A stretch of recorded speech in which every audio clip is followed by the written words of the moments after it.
is the reaction of you and your men this morning to answer just a routine burglary call and have this thing happen?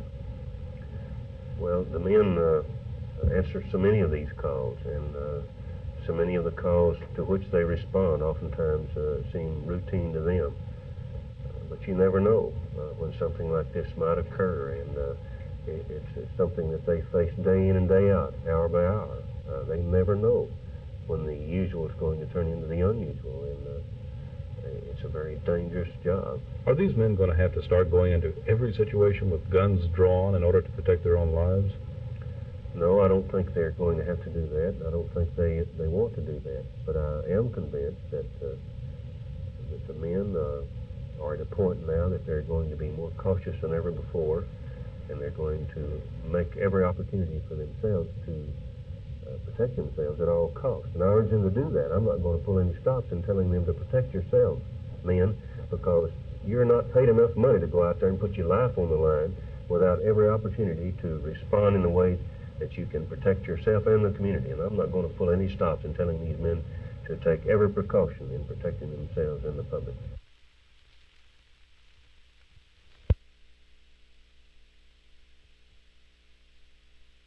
Well, idealistically, I think the major thrust or focus of this program is to open up the lines of communication between the parents and the students, and also between the parents and teachers, between the principal and all of these groups.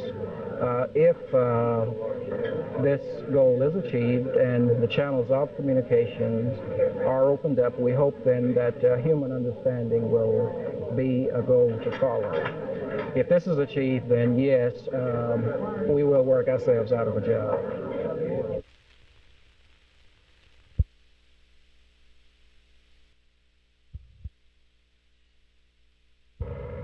Computers are used to save time, and in some cases that time can save lives.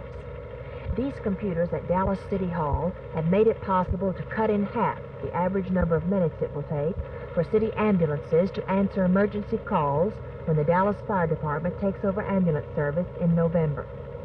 Chief Bill Roberts says that a computer study has determined the 16 best locations for the ambulances, reducing the average response time provided now by the private services. The only hard data that we have on it is for the month of March of this year, which was approximately 10 to 11 minutes. And with the new ambulance service run by the city, how long will it take approximately to answer a call on the average? The simulation indicates that we should have it in 6 to 6.5 minutes. The closer you live to a fire station that has an ambulance, the faster your call is going to be answered, if providing that ambulance is in service. Well, in other words, one person can get 3 minutes, and another person up to 10. Is that correct? That's very possible, yeah. What happens if there's an emergency and like 5 ambulances have to be sent to one location in a disaster situation, and then there's a heart attack in another part of the city? Yeah, that's a good point. Let's assume that something drastic happens in Oak Cliff, where all 5 of these ambulances that are currently over here are committed on one disaster, as you say. Okay, our first move from our communications center will be to move other ambulances from other parts of town over to give coverage to Oak Cliff, providing you have something else happens over here. It doesn't seriously deplete the service that you could expect, say, in Pleasant Grove or East Dallas. The fire department can't guarantee that an ambulance will answer an emergency call in a certain number of minutes. But as a result of this computer study, ambulance response time to a life and death situation is expected to be drastically reduced. Martha McIntire, Channel 8 News on the Move.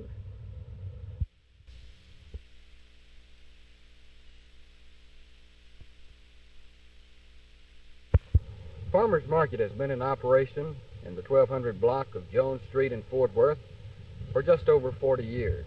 Now it's all coming to an end in the face of progress. Only 3 of the shop owners remain of what used to be a hustling and bustling area of Fort Worth in the years past. One man, 68-year-old O.F. Condit, has been working here as a helper and a security man for the entire 40 years. He says it's going to be a sad day when everyone moves out. He also said that the reason for the market's drop-off in business has been the spread of supermarkets into the urban areas, cutting into their businesses. Actually, the farmer's market was supposed to have closed down yesterday, and some of the shop owners talked to Jerry Taff about the closing.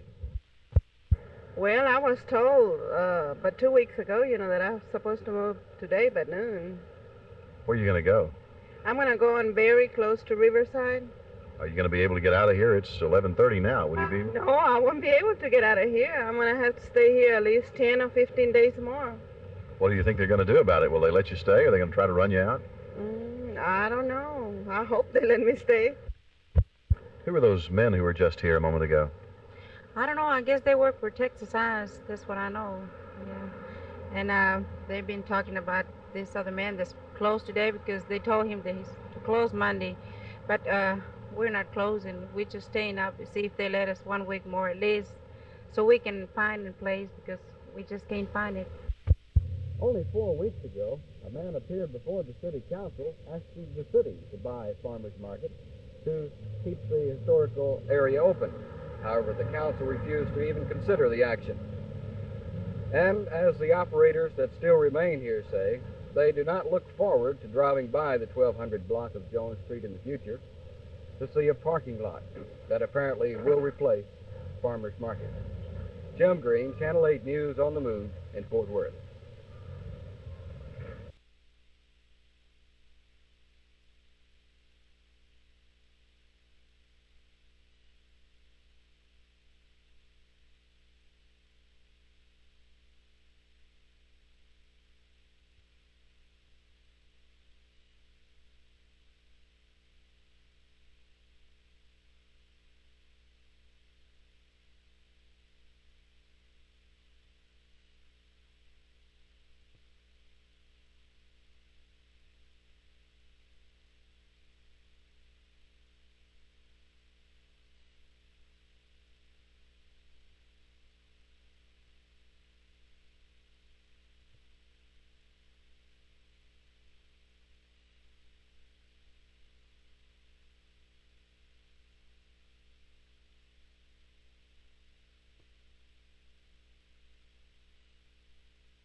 But Jeff, it'll be another 6 months before you go on active duty, but after what happened last night, how do you feel about it?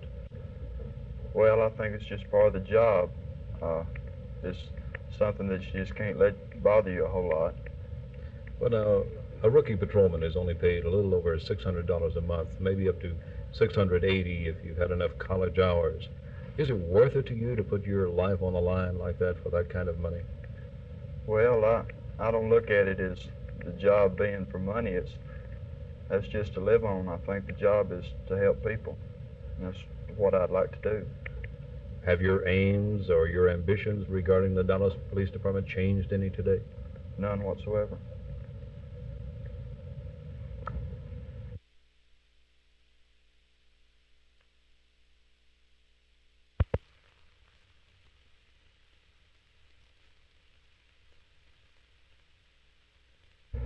Well, Phil, that's hard to say what you can do to prevent it.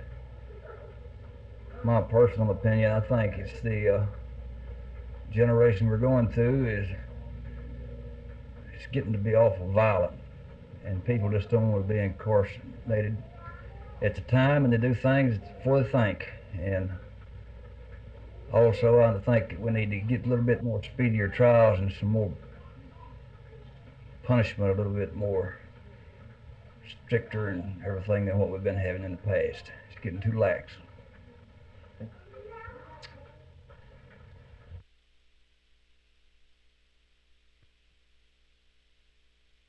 All the past studies that have been done reflect that upwards of 60% of offenders that come into our institutions have been in prior difficulty with the law. In other words, they are recidivists. They've been in either a jail situation or in a state or federal prison previously. What can we do to correct this under the current system?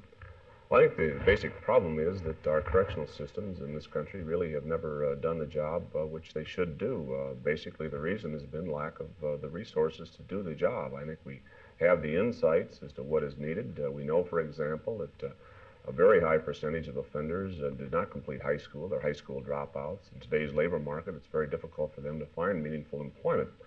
This obviously suggests the need to put much more resources in terms of our educational vocational training programs.